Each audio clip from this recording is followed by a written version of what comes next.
I keep returning to the same sharp doorway, even when the frame is splintered and swollen, because the pain is predictable there and the unknown feels feral.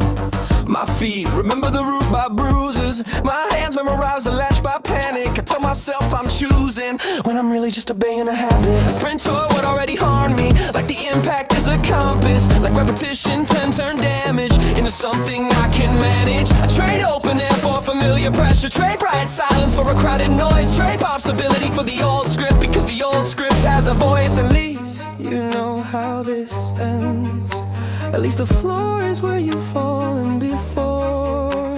At least the storm has a schedule, at least the wound has a door.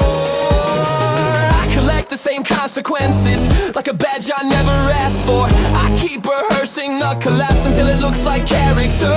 My chest tightens right on time, my thoughts start marching in formation. I call it instinct, but it's just training without graduation. I don't miss the person, I miss the pattern, I miss the math that made misery orderly. I miss the cage that felt like architecture. There's a moment before I step in where I can still pivot it, where I can still choose strange peace over polished damage. But my nerves hate empty space, they crave a known temperature. So I dive back into the old familiar and call the plunge nature. I keep mistaking intensity for proof, mistaking chaos for gravity, mistaking survival for a home, mistaking a loop for identity. So here's my confession, stripped of excuses, I'm not dragged back, I walk back. Because part of me thinks harm is the only thing that will never leave. Tonight I'm interrupting the ritual, not with hope, with decision, not with speeches, with a